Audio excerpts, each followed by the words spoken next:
If you are in the market for a full-size SUV and you're looking for comfortable ride quality and a quiet interior, a climate control system that is impressive, easy to use, and does a great job of covering the entirety of the interior, the optional 6.2-liter V8 is very powerful, and there is a generous amount of cargo space.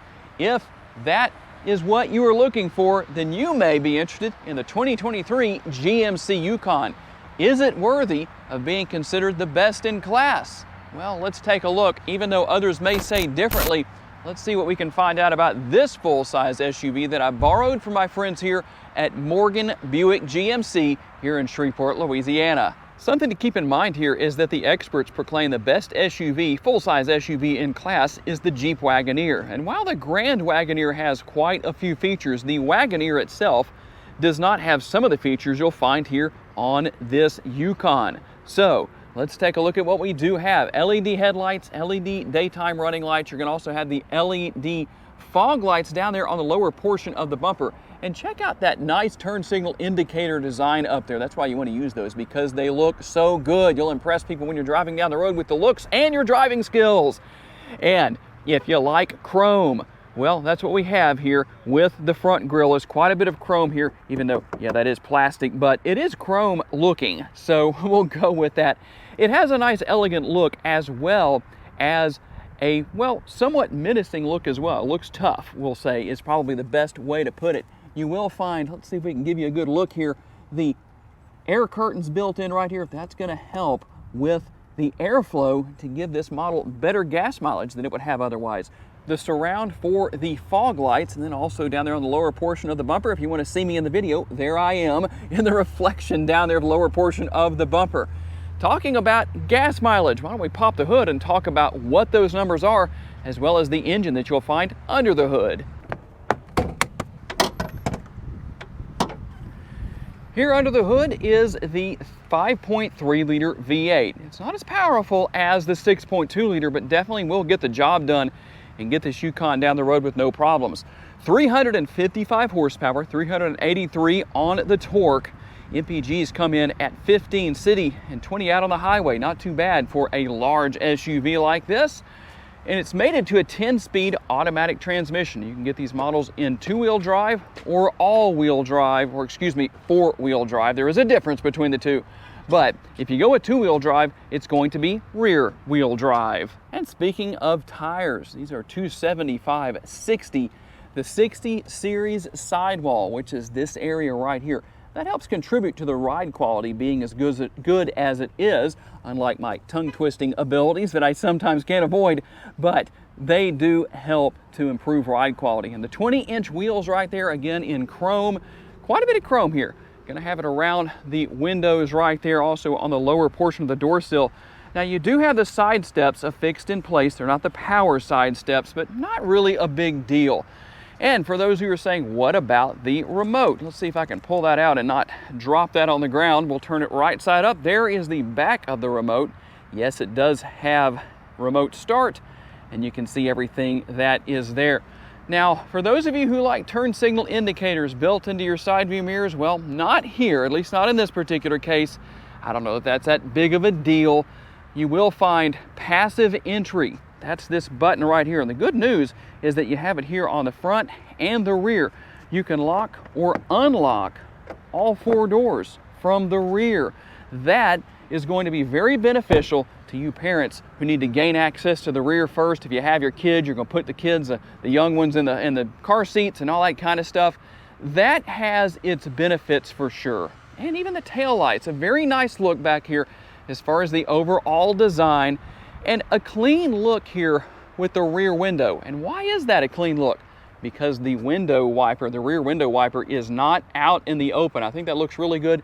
It's up there tucked away neatly inside of the rear roof spoiler. Quite a bit going on here that really makes this model look very sharp. And as we walk up and open the power rear door, let's talk cargo capacity. 25.5 up to a rather impressive 122.9 cubic feet. When properly equipped, this model can tow up to 7,900 pounds, and there is a lot of storage space underneath the floor. If you ever need to gain access to the tools to change the spare tire that is located underneath the vehicle, well, there those are. Now, you don't have the power rear seats here as far as letting those seats down. So let's see, can I reach that with the camera in my hand? I can. Let's see here. Oh, here we go. That's what it is. Now, I won't be able to reach that to get it back up. That does take some work. You might have to have some kind of a little stick or something to help with that, you know. It almost looks like it should go right here, doesn't it? That would be kind of interesting to have something like that. But obviously on the right trim level, you can have power rear seats. Now, let's talk about what you're going to find up here. In fact, before I do that, I do want to show you one thing. If you ever have trouble opening that rear door, if it won't open, even though this doesn't have the hands-free function with the motion sensor, what you'll need to do is, at least first, I would come right here. Here is the button that controls whether it opens 3/4 of the way or 100%. It could be turned to off, as it is right there. So that's a nice little trick to know. Now, I want to make sure I cover that with you. Now, let's talk about how to completely maximize cargo space. The good news is that you can move these seats forward and back to increase leg space for rear seat passengers, but I like the fact that all you have to do is pull up on that lever twice, as I just did right there. It's very easy to do. Once you pull up on that lever, you don't have to do anything. The seat takes care of it for you. Let me give you that demonstration showing it like that. Very easy to do. There are the tracks that the seat runs back and forth on to maximize leg space for rear seat passengers. How much leg space is there? Well, that all depends. The left side or driver's side seat here is all the way back. And on the passenger side, I moved it all the way forward. That's kind of an unlikely scenario, but maybe one of the kids is sitting there and somebody else wants to sit in the rear. And then, wow, there's plenty of space back here. You can see the difference between the two, especially from this angle right here. There is a pass-through right here to make getting through a lot easier, depending on, well, who it is. And if for some reason somebody jumps out and does not let the person in the rear seat out, or whoever's in the rear seat, and they don't want to go through the pass-through right there, they can pull on this latch right here once, and if I can get my hand in there again, pull on it again, and then they can hop right out. And if it now sounds like we are sitting in a jetliner, well, that's because the air is running there in the rear seat area. And what a perfect segue to showing you how you control that air, or at least the middle row seat passengers can. Here is the control center for the airspeed, for the fan speed, all that good stuff is there. Connectivity options, even the household power outlet down here as well. Now on this trim level, or at least in this model, you won't find a sunroof. No panoramic sunroof, anything like that, but obviously that is an available option depending on how you order your vehicle. And just so you can see, you do have the upper and the lower door bins right here. You might be curious about that. Now you see what's here, quite a bit of space. One thing that's really important here that I like to show, here are the child safety locks. Why do I show those? Well, let's just say that you hop into the back seat when nobody's around, or maybe you're in the middle of nowhere and these are activated. You will have to climb through the pass-through into the front seat to get out if they're locked on both sides. How do you know if they're locked? If they're in the down position like that, they're locked. When they're in the up position like that, they're not locked or not active. And basically the same thing here with the front doors as far as the door bins go. Quite a bit of space there. Got some nice soft touch materials here. That is fairly soft right there, just so you can see. There are some very nice materials that make up the interior of this Yukon, and power seats for the driver and the passenger, and another one of those gloveless glove boxes. I very rarely find gloves within these glove boxes, but there's plenty of room to put all the gloves you want to in there, and whatever the passenger wants to put right here, space right there, quite a bit of it. And talking about space, let's hop inside here. We've got the armrest and lid for the console, a combination there, and quite a bit of space. There is a lot of space down there, and additional connectivity. You also have connectivity right here in front of the wireless charging pad. And you know what? If you're saying to yourself, well, I'd like to have more than one wireless charging pad, there is an aftermarket version that you can buy that goes right here. It just replaces this piece, and there is a connection that you can't see, but it's back here in the rear of this area that will allow that to be powered, and then you have 2 wireless charging pads. All right, guys, we're gonna go ahead and take a look into the front seat through the driver's side, the real main area of attraction, so to speak. There is seat memory here, which is always a benefit. The controls for those power side view mirrors. Here is the control for mode selection and all the headlight functionality around the vehicle. You also have some safety features right here, as you can see: traction control, lane keeping assist, all that good stuff. There's that turn signal lever. If you want to know how to make that turn signal blink that I was showing you early in the video, that's how you do it. That's for the right, that's for the left, just in case you were curious. And we'll go ahead and hop inside and let you see the full effect of starting things up. Let you see the graphics on the instrument cluster and the infotainment screen. Very nice, that's for sure. We're going to go ahead and hit the button right here. You've got obviously push button start and stop for the engine. Let you see what all is there. And speaking of the driving modes, let's take a look at what you have there. You can see that as you change, we're going to tow haul mode, normal right there. And then you have sport mode. You can have a fun, sporty time, a sporty experience in your Tahoe. And obviously snow and ice, that can be very beneficial in a multitude of ways, depending on your situation and where you live. So here is the steering wheel. There are your steering wheel mounted controls. Everything pretty easy to figure out, I think. There's your cruise control. And then over here, you can go through a whole litany of different features, different information you might want to know about the vehicle, your oil temp or your oil usage. How much percentage of usage do you have left for your oil, or left for your oil life? Getting our words mixed up again there, at least I am. And there you go. You know what you have tire pressure wise, just to kind of show you what all is there. I like to keep it on the digital speedometer, and something that is, well, a bit of a controversy for some people, the push button shifter. So here's how it works. You're going to pull up for reverse, push down for neutral, pull up for drive, and then we'll push to go back into park. And then our infotainment screen right here, as you can see, we've got quite a few features here. Trailering, you've got maps, audio, all that good stuff. Here's what your maps look like. I'm not going to be able to show you that here, unfortunately, but here's trailering. We'll get into that real quick. If you want to use tow haul mode, well, there you go.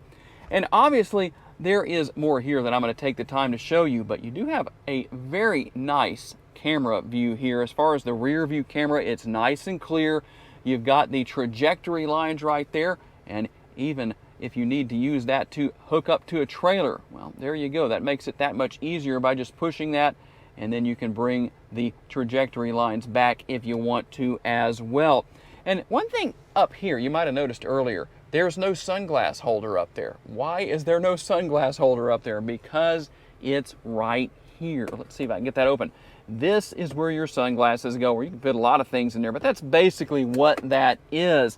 And your dual zone climate control here in the front, you have tri-zone because you have the third zone in the rear, all adjustable and all very easy to use. For those of you who have never had a vehicle like this, don't be afraid of the technology here. GMC does have some of the easiest technology to learn and use in the industry. All right, let's hop out on the road for our test drive. And I do apologize that we don't have our typical view here off of the sunroof, but that's what happens when there is no sunroof. So a real quick test drive here. The thing I like here is how easy this Yukon is to drive. They're large, but once you get in it and get used to it, if maybe your family's grown and you realize that the midsize SUV isn't quite enough, well, you'll quickly find out that it's not that big of a leap going from midsize to full size in this particular case. And you know, if you want to, there are a lot of options that you can buy or add to your build that aren't necessarily here, such as a lot of additional cameras. That is very useful in learning to drive one of these, or being able to get around the way you want to. If it's in a tight space and still getting used to the size of the vehicle, maybe, well, you can see so much around the vehicle that way. But you know, even with just the side view mirrors being as large as they are, that helps as well. Overall ride quality is good, but so is the comfort level of the interior. Those two things need to work together, and between that and the sidewall of those tires that we were talking about earlier and how that contributes to a better ride quality, as well as shocks and suspension, obviously, well, you know, all of those things are going to contribute to a better ride quality, and that's a good thing. So overall, a very enjoyable vehicle to drive. And even though this isn't the most powerful engine available, like I said earlier, it has plenty of get up and go. When you need to get up and go, you just drop the pedal to the floor and, well, off you go. It might even surprise some of your passengers depending on how many are here. And speaking of passengers, another option that is not here but is available is the rear view camera.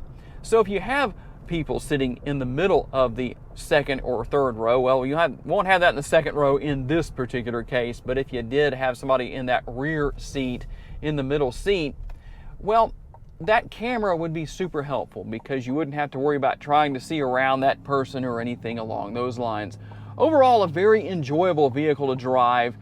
Once you get used to it, if you're questioning, well, what is it going to be like to step up to a larger SUV, if that's you, it's really not that difficult. Even though I drive a multitude of vehicles throughout the week, making videos like this with so many different vehicles, my SUV is not full size. And I hop in these things and have absolutely no problem. So depending on what you're looking for, this may be the ideal vehicle for you. Tell me what you want in your next vehicle down in the comments section.